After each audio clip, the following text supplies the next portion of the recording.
Estimados amigos, nuevamente un saludo cordial para todos y cada uno de ustedes. Les habla como siempre su amigo y servidor Mario Chese desde Lima, Perú. Y en este video quisiera leer una porción de la revista La Atalaya del año 75, el año pues de la del supuesto cumplimiento de los 6.000 años de la creación del hombre y bueno, se pensaba que venía el Armagedón para el año 75. ¿Qué es lo que dice esta atalaya del 15-7 del 75? Dice lo siguiente, la Watchtower. Eso está en la página 430. Jesús describió en Mateo 24, 48, 51 cómo pensaría, hablaría y obraría el individuo que se hace infiel. Algunos de los que en un tiempo fueron miembros de la clase del esclavo perderían su gozo de la expectación y se cansarían de esperar la venida del amo. Llegarían a ser egoístas.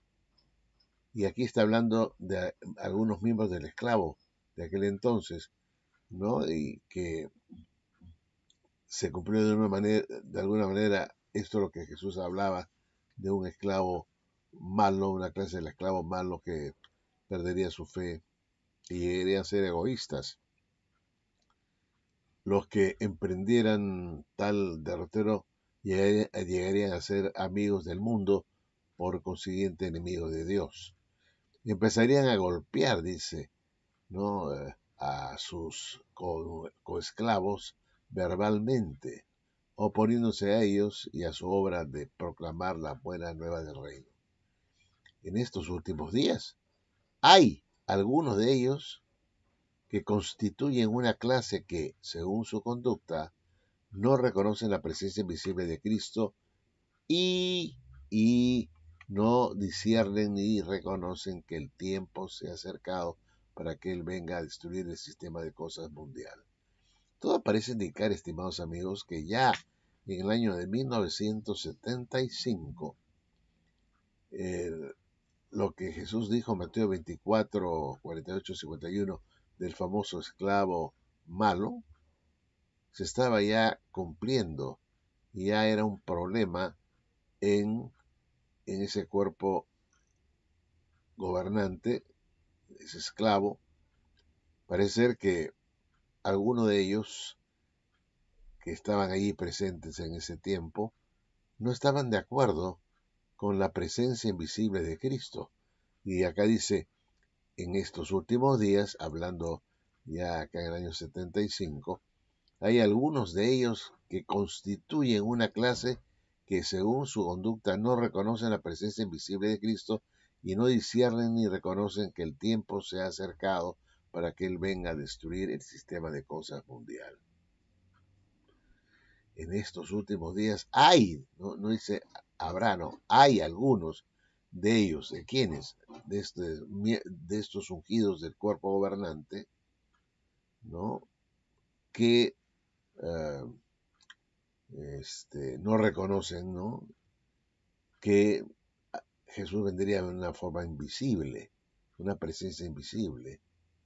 Está hablando acá del esclavo, la clase del esclavo.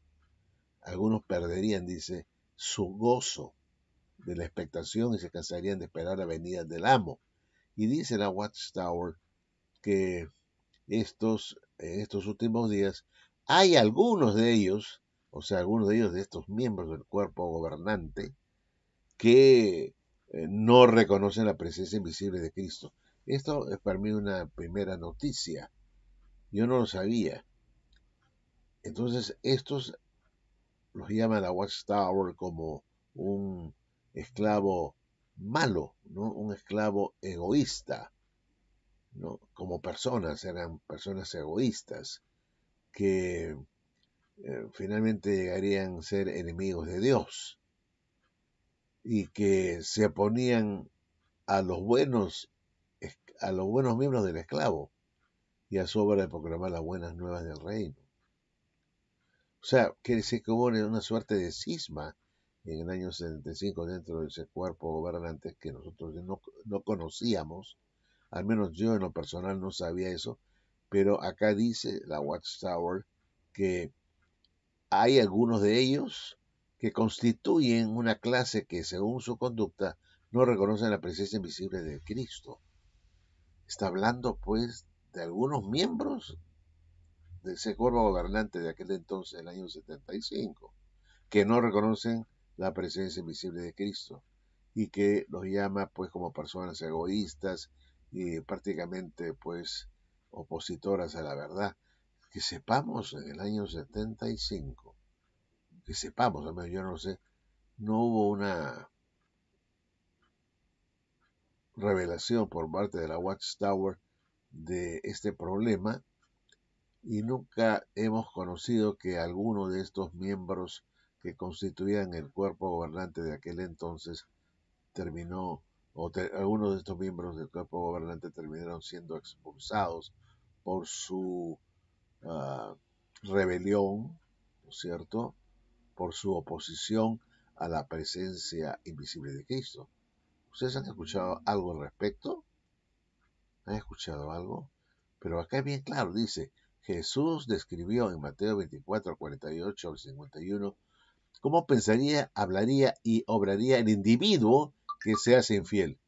Algunos de los que en un tiempo fueron miembros de la clase del esclavo, miren, miembros de la clase del esclavo, perderían su gozo de la expectación y se cansarían de esperar la venida del amo. No está hablando de cualquier ungido, es un ungido que pertenece al esclavo, de la clase del esclavo. Llegarían a ser egoístas. Los que emprendieron tal derrotero llegarían a ser enemigos, amigos del mundo, pero por consiguiente enemigos de Dios. Empezarían a golpear a sus coesclavos verbalmente. Debe haber habido pues ahí en ese, ese salón donde se reunían unas discusiones tremendas, ¿no? Y se agarraron no a patadas, pero sí a insultos, con insultos, oponiéndose a ellos, a los buenos esclavos y a su obra de proclamar las buenas nuevas del reino. Y en estos últimos días hay algunos, dice, no dice que hubo, hay algunos de ellos, del esclavo, miembros del esclavo, que constituyen una clase que según su conducta no reconocen la presencia invisible de Cristo y no disciernen ni reconocen que el tiempo se ha acercado para que Él venga a destruir el sistema de cosas mundial. De modo pues que aquí la Watchtower está reconociendo que efectivamente dentro de este esclavo discreto hubo un grupo de miembros o unos cuantos que no estaban de acuerdo con la presencia invisible de Cristo y esto constituyó fuertes debates dentro de ellos y que bueno, finalmente los enemigos, los opositores a la presencia invisible debieron haber terminado, supongo yo, siendo retirados de ese en ese momento de ese cuerpo gobernante. Debieron haber sido expulsados o retirados simplemente, ¿no?, disciplinados. Pero nada sabemos al respecto, ¿no? Nada sabemos al respecto. Pero parece ser que hay algo de verdad en esto, ¿no? De que dentro de este cuerpo gobernante no todo es de maravilla y que existen pues desacuerdos, debates, que finalmente deben eh, solucionarse, ¿no?, o aclararse esos debates a través del voto. Bueno, la mayoría manda y se deciden cosas por voto o por votos, ¿no? ¿Quién está de acuerdo y quién no? Levanten la mano y entonces vamos a dar esta doctrina, porque ya estaba ahí en ese momento, en el año 75, se suscitaban debates, parece ser, por la llamada presencia invisible de Cristo. Y entonces esto nos indica que no todo es flor de rosa, ¿no? Y no todo es tan lindo y hermoso, como si la verdad viniera de Dios y que no hay que discutirla. Parece que no, porque si viene de Dios, la verdad es que se dan. ¿Cómo es que algunos están de acuerdo, otros no, y se pelean, ¿no? Y discuten y terminan finalmente parece ser siendo retirados como personas, como esclavos malos, ¿no? Es interesante lo que dice acá, es hasta el año del 15/7 del 75, estimados amigos, vean ustedes en la página 430, cosa que yo ignoraba realmente, ¿no? Que hubiese dentro de este esclavo debates, ¿no? Pleitos, discusiones, lo cual debe pues, ocurrir, ¿no?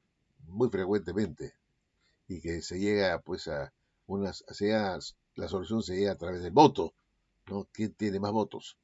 ¿O qué propuesta tiene más votos? Y esa es la que va a implementarse, ¿no? Por votos, no porque Dios lo dice, sino por votos. ¿Quién está de acuerdo? ¿Quién no? Esta es la clase del esclavo, ¿no? Y acá dice, pues, hay algunos de ellos, ¿no? Que constituyen una clase que según su conducta no reconocen la presencia invisible de Cristo dentro del mismo esclavo. Imagínense ustedes. Cuando se supone pues que si todo viene de Dios no tendría por qué haber discusión. El Espíritu Santo debería guiar a todos a esa misma verdad. ¿No tienen todos el mismo espíritu? ¿No reciben todos el mismo espíritu? ¿No tienen todos el mismo Espíritu Santo? ¿No debería el Espíritu Santo de Dios revelarles a todos ellos la misma cosa y no que pues tengan pleitos o contiendas por entendimientos que no están todos de acuerdo? Esta es una primera pregunta que uno se hace, ¿no? Si todos están guiados por el Espíritu de Dios, no tendría por qué estar entrando pues, prácticamente entrando a debatir, ¿no? Si una enseñanza es correcta o no, porque parece ser que acá algunos no reconocían la presencia invisible de Cristo en el año 75 y parece que no tenían el Espíritu Santo, ¿no? Ahora, ¿quién no tenía el Espíritu Santo? ¿Aquellos que sí reconocen la presencia invisible o aquellos que no reconocen la presencia invisible? ¿No? ¿Cuál de los dos grupos sí está guiado por el Espíritu de Dios? ¿No? Entonces, estimados amigos, aquí hay un sancochado, como decimos acá, un asunto que a mí en lo personal me deja perturbado, ¿no? Uno piensa pues que si esta sociedad está dirigida por Jehová, no debería pues haber desacuerdos en cuanto a doctrina y moral, y en fin, en los reglamentos, todo viene de Dios. Pero no, ahora reconoce la Watchtower que dentro del esclavo estaba también el esclavo malo que salía de ellos. Y están ahí, ¿no? Que se oponen a entendimientos, a luces que no consideran correctas. Entonces se lo señala como gente que no son buenos siervos porque simplemente se oponen a lo que podría pensar la mayoría. No siempre la mayoría tiene razón, ¿no es cierto? Podría pensar uno que la mayoría tiene razón. Bueno, ya sabemos nosotros pues que cuando la gente, por ejemplo, vota en las elecciones y un candidato gana por mayoría, al final este candidato resulta ser el peor de todos que pudo haber uno pensado haber escogido, ¿no? El peor, no hizo nada, un fracaso de presidente, de autoridad, se equivocaron, pues. La mayoría no siempre manda, se equivoca también. Así que, estimados amigos, acá la Watchtower reconoce que ese esclavo malo estaba dentro del esclavo bueno, ¿no? Del esclavo fiel, y que no estaban de acuerdo en ese año, el 75, en la presencia invisible de Cristo. Pero no supimos nada al respecto. ¿Supieron algo de alguna expulsión en el año 75 por esta causa? ¿O es que tal vez dejaron que se quedaran esos individuos que mantenían su punto de vista diverso para no crear un cisma o un escándalo, ¿no es cierto?, dentro de la Watchtower, presentándola como sacrosanta, ¿no? ¿Qué pasó con esas personas? Si es verdad esto, lo que dice la Watchtower, ¿qué pasó? ¿Se les expulsó a estas personas? ¿Se las disciplinó? ¿Se arrepintieron? Una buena pregunta que todos deberíamos responder. ¿no es cierto?, respondernos a nosotros mismos, ¿qué pasó acá, no? Uno se pregunta y uno debería encontrar una respuesta, pero parece que lo tienen bien escondido, ¿no? Porque nada sabemos qué pasó con estas personas en el año 75, que se ponían a la presencia invisible. De repente se quedaron allí nomás. Ya hay que dejarlos ahí nomás, ¿no? Ahí nomás para que no haya mayor escándalo. Y ahí está pues mezclado el esclavo bueno con el esclavo malo, ¿no? Porque, que sepamos, no fueron expulsadas estas personas. ¿Saben ustedes algo? De repente se quedaron ahí nomás, ya bueno, que hablen estos locos lo que quieran. Dejaron que miembros del esclavo malo se quedaran con el esclavo bueno, para no levantar polvo, no crear problemas y una suerte de escándalo mayúsculo, ¿no? Bueno, pues estimados amigos, gracias y será hasta un próximo video. Chao, nos vemos.